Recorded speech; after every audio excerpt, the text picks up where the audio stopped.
পাহাড়ের সকাল কখনো হঠাৎ করে আসে না, ধীরে ধীরে আলো ছড়ায়, আর সেই আলোর সাথেই জেগে ওঠে দার্জিলিং। কিছু মুহূর্ত শুধু দেখার জন্য নয়, মনে গেঁথে রাখার জন্যও হয়। এই শহর তাড়াহুড়ো শেখায় না, থামতে শেখায়। চা বাগানের ভিতর দিয়ে হাঁটতে হাঁটতে মনে হয় সব চিন্তা কোথায় যেন হারিয়ে গেছে। সবুজের এই নীরবতায় নিজেকে নতুন করে খুঁজে পাওয়া যায়। তবে চলুন আমরা দ্বিতীয় পর্বে খুঁজে দেখি নীরবতাকে, খুঁজে দেখি নিজেকে। Good morning. আজ 28শে মার্চ 2026। আমরা এই ওন্ডার উডস হোটেলে আছি। তো এই সকালবেলায় উঠেছি, এখন প্রায় সকাল 8টার কাছাকাছি বাজে। একবার চারিদিকে বৃষ্টি হচ্ছে বিভৎস, এই দেখুন প্রচুর বৃষ্টি হচ্ছে। এই যে ভিউটা, এটা দেখুন অদ্ভুত ভিউ।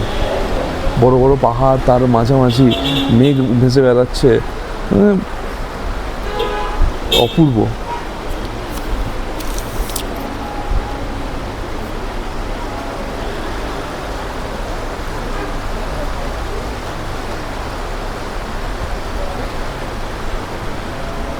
দার্জিলিংকে যে কেন পাহাড়ের রানী বলে আজ সত্যি বুঝতে পারা যাচ্ছে। বৃষ্টি হচ্ছে, আমাদের সাইট সিন কতটা কী করতে পারবো সেসব জানি না, কিন্তু এখানে থেকেই আমার আমি স্যাটিসফাইড এসে প্রচণ্ড ভালো লাগছে। এত ভালো যে ভিউ পাবো আমি আশা করিনি। বৃষ্টির জন্য আমরা কাঞ্চনজঙ্ঘা দেখতে পাচ্ছি না ঠিকই, কিন্তু যেটা দেখতে পাচ্ছি সেটাও কম কিছু নয়। এই আমাদের নিচে দিয়েই চলে গেছে রাস্তা। এই রাস্তায় গিয়ে মিশছে এই নিচের একটা বড় রাস্তাতে, যেটা ম্যাল রোডের সোজাসুজি মিশছে আবার গিয়ে। তো এখান থেকে হেঁটে আসতে হয়, কারণ অনেকটাই উঁচু ঢালাই রাস্তা। আর আপনি এই সোজাসুজি দেখতে পারেন গোটা দার্জিলিং শহরকে দেখা যাচ্ছে এখান থেকে।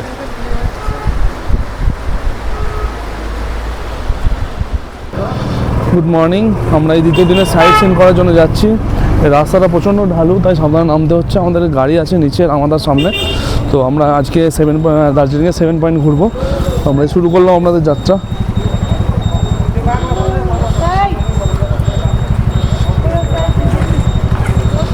যাচ্ছে রাস্তায় এখন। রাস্তাটা প্রচণ্ড ঢালু আছে, একটু সাবধান নামতে হবে। আবার কালকে বৃষ্টি হয়েছে, তার ফলে একটু স্লিপারি হয়ে গেছে।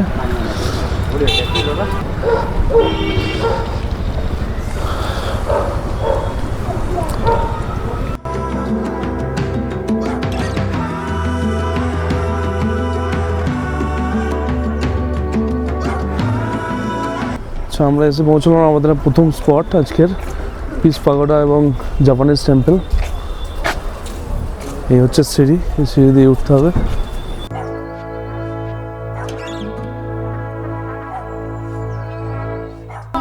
অপূর্ব সুন্দর জায়গা। এটা হচ্ছে জাপানিজ টেম্পল, আর এই দূরে রয়েছে পিস পাগোডা।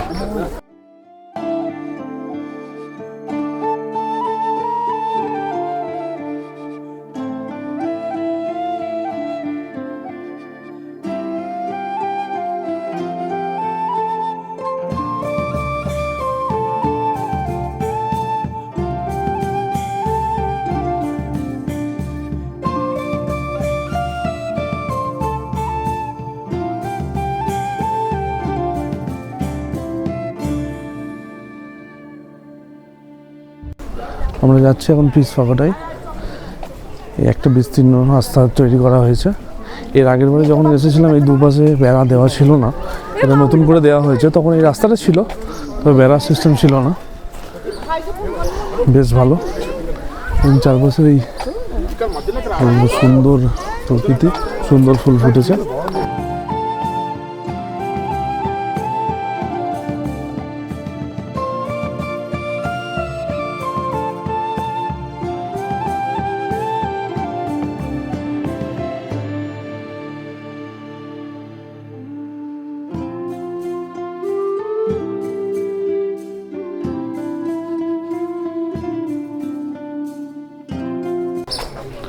পিস পাগোডা উঠতে গেলে বেশ কয়েকটা সিঁড়ি আপনাকে চড়তে হবে। সিঁড়িগুলো বেশ খাড়াই নয়, তবে অনেকগুলো সিঁড়ি। বয়স্ক মানুষের পক্ষে একটু ডিফিকাল্ট হতে পারে, তবে ওঠা যাবে। আমরা উঠছি এখন।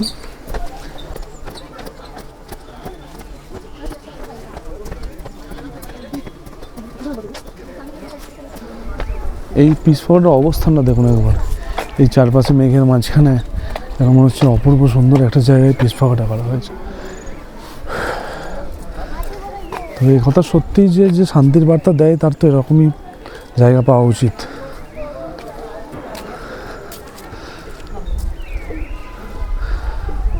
যে আসছে আমার বোন,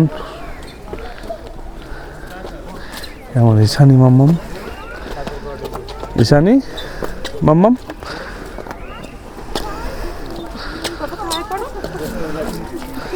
এই তো এটা হয়েছে।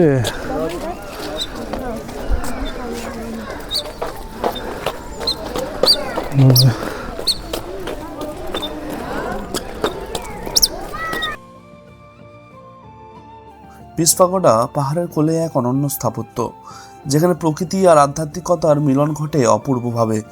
সবুজ চা বাগান আর মেঘে ঢাকা পাহাড়ের মাঝে এই পিস পাগোডা নির্মিত হয়েছে বিশ্ব শান্তির বার্তা ছড়িয়ে দিতে।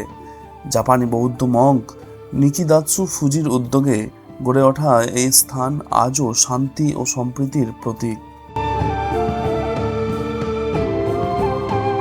পিস পাগোডা প্রথম তৈরি হয় 1947 সালে জাপানে।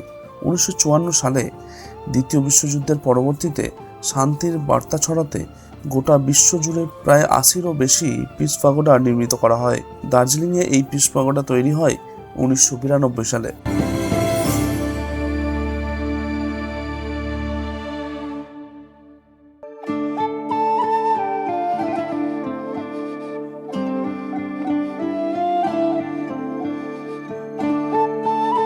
এই পিস পাগোডার সাদা গম্বুজে খোদাই করা আছে গৌতম বুদ্ধের জীবনের 4টি গুরুত্বপূর্ণ অধ্যায়, যা দর্শনার্থীদের মনে করিয়ে দেয় অহিংসা, ভালোবাসা আর সহমর্মিতার শিক্ষা।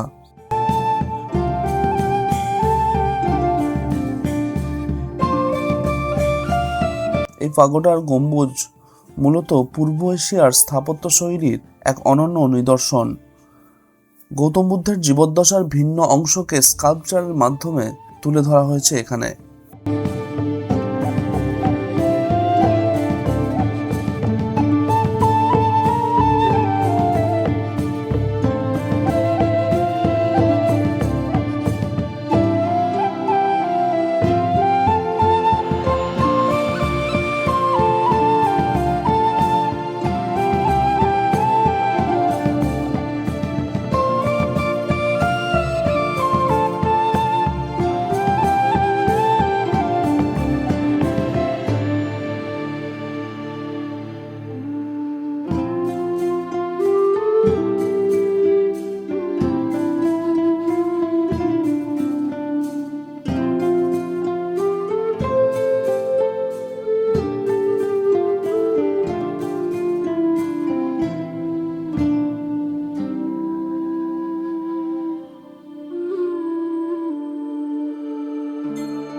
এখানে দাঁড়িয়ে চোখে পড়ে দার্জিলিং শহরের মনোমুগ্ধকর দৃশ্য।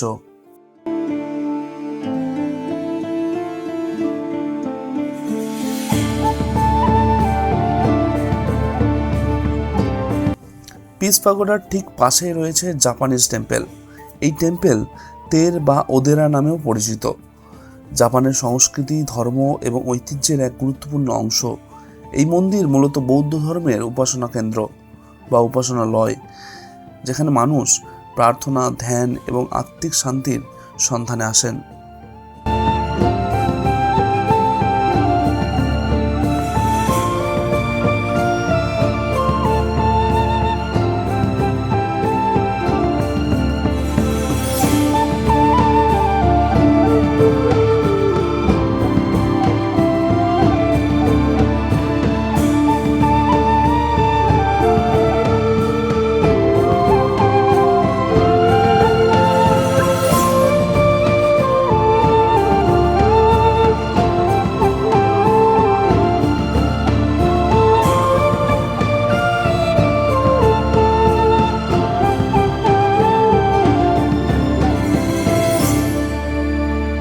আমাদের পিস পকোড়া দেখা কমপ্লিট। আমরা এবার যাচ্ছি আবার পরের সাইড সিন, হতাশিয়া লুপ। আচ্ছা, এই রাস্তাটা এমনই সুন্দর জায়গা, চারিদিক থেকে এখান থেকে কাঞ্চনজঙ্ঘার ভিউ দেখা যায়, কিন্তু এখন চারিদিক মেঘে ভর্তি, কিছুই দেখা যাচ্ছে না। তো চলুন, তো কোনো উপায় নেই, যেতে হবে।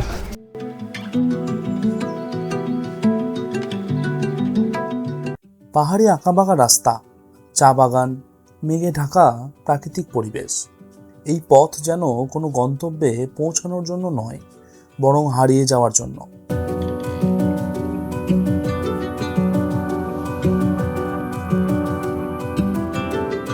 পাহাড়ের বুকে এই আঁকাবাঁকা রাস্তা, প্রতিটা মোড়ে লুকিয়ে আছে এক একটা গল্প। পথগুলো অনেকটা জীবনের মতো আঁকাবাঁকা, হয়তো সোজা হলে এতটা সুন্দর হতো না।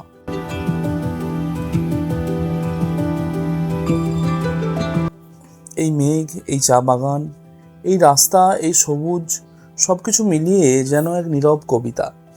এখানে সময় ধীরে চলে, মনটা একটু বেশি অনুভব করে।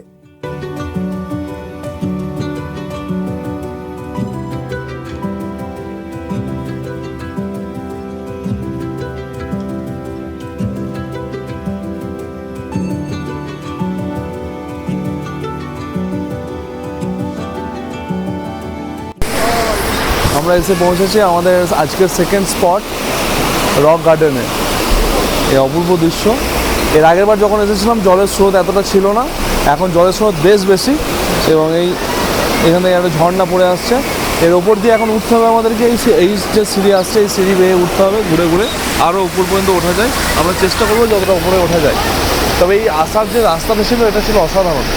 আমরা এখানকার এই স্পটের দৃশ্য থেকেও আশেপাশে যে রাস্তা দিয়ে আমরা এলাম ঘুরে ঘুরে, তার পাশাপাশি দৃশ্যটা ছিল অপূর্ব। চলুন আমরা দেখি এই আমাদের এই রক গার্ডেনের স্পটটা কতটা সুন্দর লাগে আমাদের।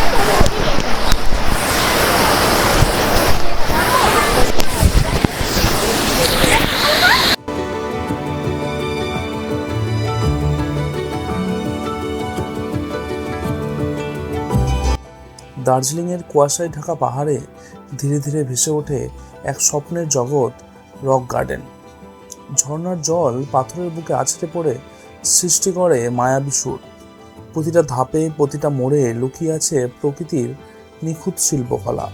সবুজে মোড়া এই নীরব উপত্যকায় সময় যেন থমকে দাঁড়ায়। শুধু শোনা যায় জলধারার গান আর হৃদয়ের স্পন্দন। এখানে প্রকৃতি কথা বলে, মানুষ শুধু মুগ্ধ হয়ে শোনে।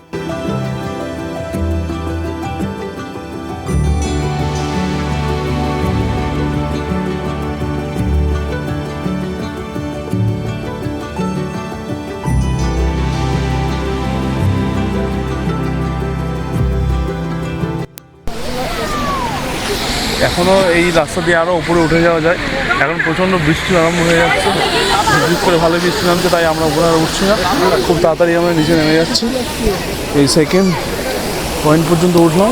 এখন জলের স্রোত বেশ জোর আছে, ভালো জল পড়ছে, এবং চারিদিকে পরিবেশটা অপূর্ব সুন্দর। দেখুন, চারিদিকে মেঘে ঢাকা পাহাড়, মাঝখান থেকে একটা জলস্রোতের মতো পড়ছে, দেখতে অপূর্ব লাগছে জায়গাটা। এখন পর্যটকের ভিড় প্রচণ্ড, তাই ফাঁকা ফাঁকা নেই। এর আগে আমরা যখন এসেছিলাম পর্যটকের ভিড় কম ছিল, তো দেখতেও খুব সুন্দর লাগছে। চলুন নেমে যাওয়া যাক। আচ্ছা, আমরা এখন এসে গেছি অরেঞ্জ ভ্যালি টি গার্ডেন। এই হচ্ছে ভিউ।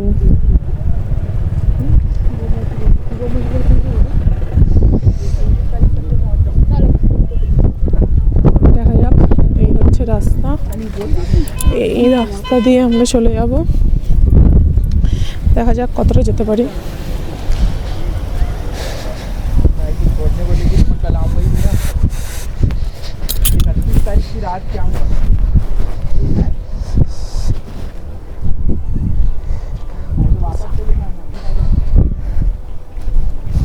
এই হচ্ছে অরেঞ্জ ভ্যালি টি গার্ডেনের দৃশ্য।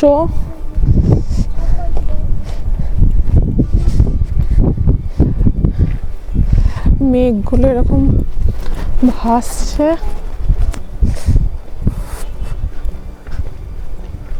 দেখুন একবার ভিউটা। এখানে এলে এর সৌন্দর্য আরও দ্বিগুণ বেড়ে যাবে। সামনাসামনি দেখা আর ক্যামেরায় দেখা কখনোই এক হতে পারে না, সামনাসামনি দেখলে আরও বেশি ভালো লাগবে আপনাদের।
নিচে থেকে রক গার্ডেন দেখা যাচ্ছে, যেখান থেকে আমরা ঘুরে এলাম।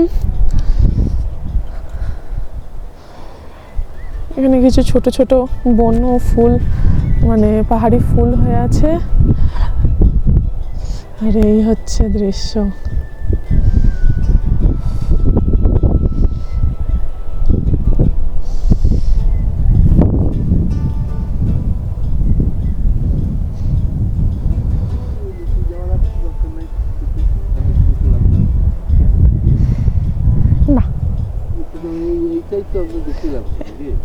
আমার নিচেটাই দেখে এলাম, এই যে রক গার্ডেনে দেখুন।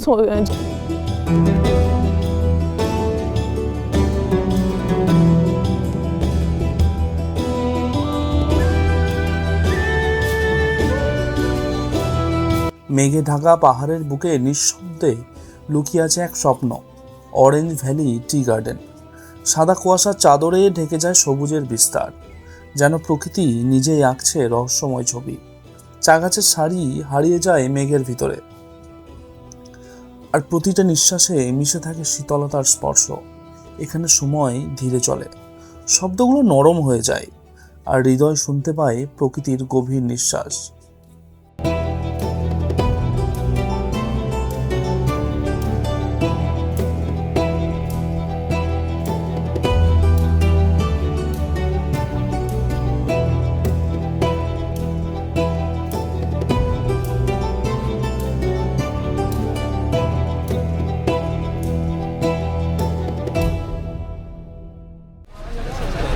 আমরা এসে পৌঁছেছি বাতাসিয়া লুপে, এবং এটা আমাদের আজকের থার্ড সাইট সিন বলা যায়। চলুন দেখা যাক আজকে তৃতীয় সাইট সিন কেমন হয়। এর আগে আমি ঘুরে গেছি, আমার বাবা মা আর আসেনি, আসা হয়েছে। এখান থেকে টিকিট কাটতে হয় 50 টাকা পার পারসন।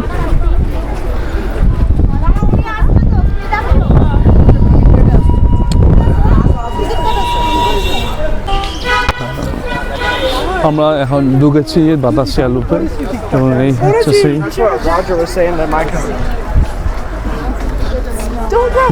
এখানে বৃষ্টি ভালো রকম হয়ে গেছে, যার ফলে সব চারিদিকে কুয়াশায় ভর্তি।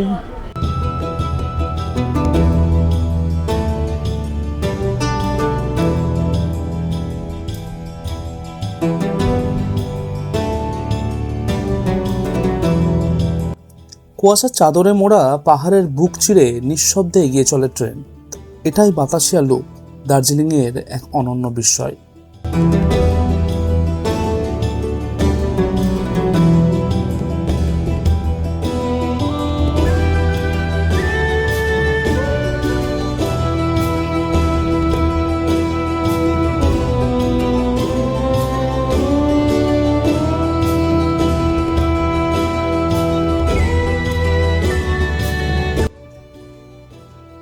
চারপাশে সবুজ পাহাড়, মেঘ সরলে দেখা পড়ে দৈত্য কাঞ্চনজঙ্ঘাকেও। তবে আজ দেখা যাচ্ছে না, কারণ আজ বৃষ্টি ভেজা দিন। সবুজের বুকে সর্পিল এই পথ, প্রতিটা মোড়ে যেন নতুন দৃশ্য, নতুন অনুভব। এখানে দর্শকরা নিজেদের অনুভব, স্মৃতি সবই ক্যামেরাবন্দি করতে চায়। এই জায়গাটা সম্পূর্ণ প্রাকৃতিক নয়, মানুষের গড়া, তবে প্রকৃতি একে ভালোবাসা দিয়েছে তার অপরূপ সৌন্দর্যের ছটা। বাতাসে লুপ এক অনুভব, একটি চিরন্তন গল্প।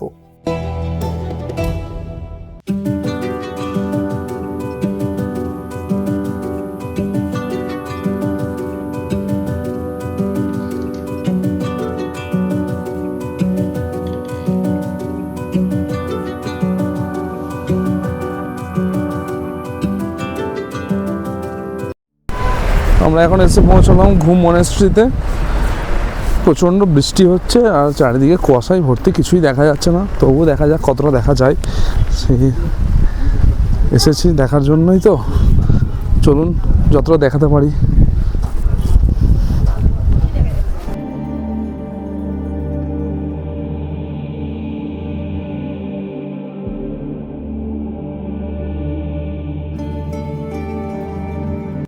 মেঘের ভাঁজে ভাঁজে লুকিয়ে থাকে এক অজানা গল্প। হিমালয়ের নীরবতার মাঝে সময় যেন একটু থেমে যায়। দার্জিলিংয়ের হৃদয়ে দাঁড়িয়ে আছে এক প্রাচীন সাক্ষী, ঘুম মনেস্ট্রি।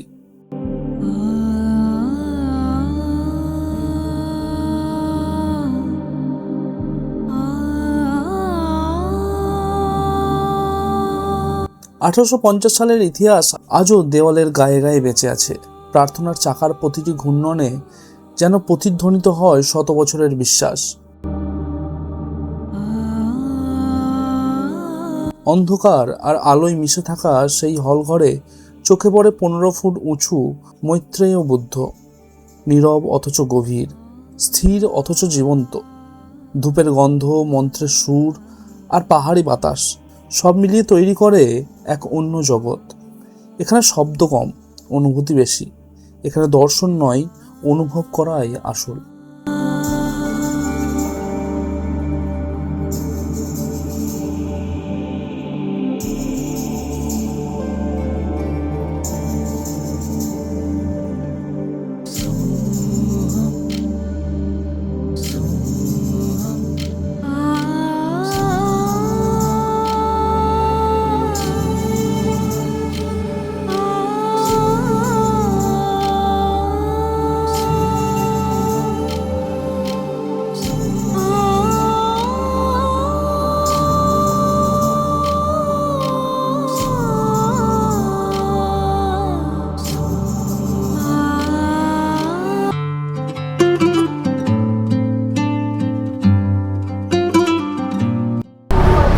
আমরা এখন পৌঁছলাম আমাদের ভারতের উচ্চতম স্টেশন, ঘুম স্টেশন।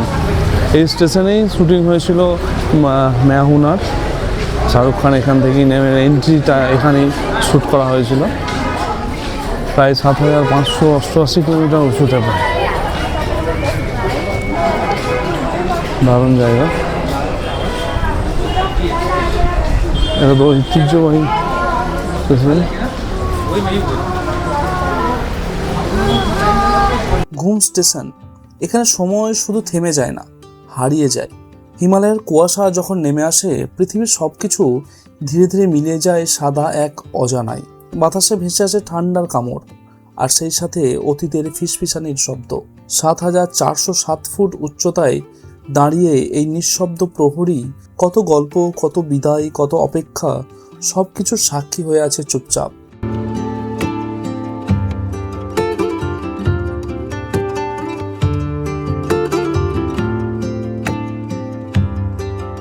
সাইট সিইং করে একেবারে শেষে এসে পৌঁছালাম দার্জিলিং মল রোডে। সন্ধ্যার বৃষ্টি ভেজা মল রোড, টুপটাপ বৃষ্টি পড়ছে আর মল রোডের আলোগুলো ভিজে রাস্তায় ঝিকমিক করে উঠছে। বৃষ্টির কারণেই মল রোডে এবার তেমনভাবে ভিডিও করা হয়নি, তবে উপভোগ করেছি। পাহাড়ের সন্ধ্যা এমনই, একটু নীরব, একটু স্বপ্নময়। এবারের দার্জিলিং ভ্রমণ আমাদের সম্পূর্ণ, বা বলা যায় ছুটির অভাবে সম্পূর্ণ করতে একরকম বাধ্য হয়েছি। ফিরে যাওয়ার সময়টা সবসময় একটু বেদনা দেয়, পাহাড়গুলো তখন আর শুধু দৃশ্য থাকে না, তারা হয়ে যায় স্মৃতি। পাহাড়ের হাওয়া শেষবারের মতো ছুঁয়ে বলে যায়, আবার এসো। দার্জিলিং কখনো বিদায় দেয় না, সে শুধু অপেক্ষা করে আবার একদিন তোমার ফিরে আসার। আজ তবে আমাদের ভ্রমণ গল্প এখানেই শেষ করলাম। ভালো থাকবেন। আর যদি আমাদের এই ভিডিওগুলি ভালো লাগে, আমাদের চ্যানেলটিকে সাবস্ক্রাইব করে একটু পাশে থাকবেন। ধন্যবাদ।